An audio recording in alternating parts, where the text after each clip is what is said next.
এ বিষয়ে আরো জানাতে ব্রাহ্মণবাড়িয়া থেকে যুক্ত হচ্ছেন প্রকাশ দাস। প্রকাশ, এখন সেখানে কি পরিস্থিতি জানাবেন, আর প্রশাসন কি বলছে?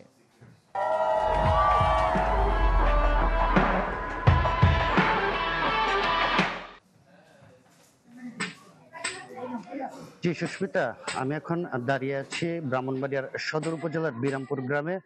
আপনি যেমনটা জানেন যে আজ সকালে কিন্তু এই গ্রামে একটি ভয়াবহ সংঘর্ষের ঘটনা ঘটেছে এবং এই সংঘর্ষের ঘটনার পর থেকে কিন্তু পুরো গ্রাম জুড়ে অনেকটা থমথমে অবস্থা। আমরা এখানে আসার সময় যেটা দেখেছি যে যারা নিরীহ গ্রামবাসী রয়েছেন তারা কিন্তু তাদের যে আসবাবপত্র বা অন্যান্য মালামাল রয়েছে সেগুলো কিন্তু নিরাপদ আশ্রয়ে সরিয়ে নিচ্ছেন। মূলত পুরো গ্রাম জুড়ে কিন্তু একটা এই সংঘর্ষের পর থেকে একটা আতঙ্ক ছড়িয়ে পড়েছে।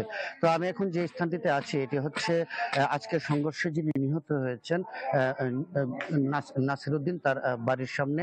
মূলত আজ সকালে যে সংঘর্ষটি হয় সেটি কিন্তু আধিপত্য বিস্তারকে কেন্দ্র করে, পাশাপাশি একজন বৃদ্ধা মায়ের মরদেহ দেখতে না দেওয়াকে কেন্দ্র করে কিন্তু এই সংঘর্ষটির সূত্রপাত হয়। তো আমরা এখানে এসে যেটা জানতে পেরেছি, মূলত এখানে দীর্ঘদিন ধরে এই গ্রামের সাবুদের গোষ্ঠী এবং খাবারের মধ্যে আপনার আধিপত্য নিয়ে একটি দ্বন্দ্ব চলে আসছে। তো সাবুদের গোষ্ঠীর যিনি রয়েছেন আপনার মৃত হাশিম মিয়ার স্ত্রী গতকাল নিহত হন, তিনি শতবর্ষী।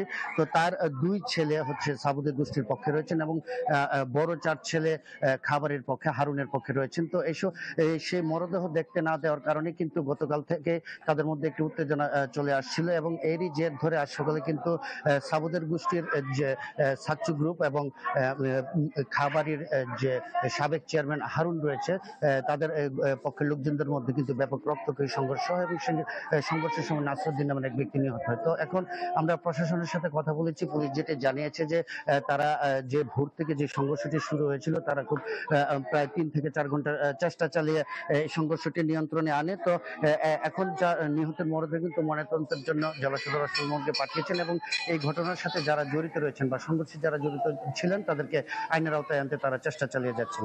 তো সুস্মিতা, এই ছিল আমার কাছে সর্বশেষ প্রকাশ, খবর। আপনাকে ধন্যবাদ। ব্রাহ্মণবাড়িয়া থেকে আমাদের সাথে যুক্ত হয়েছিলেন প্রকাশ দাস।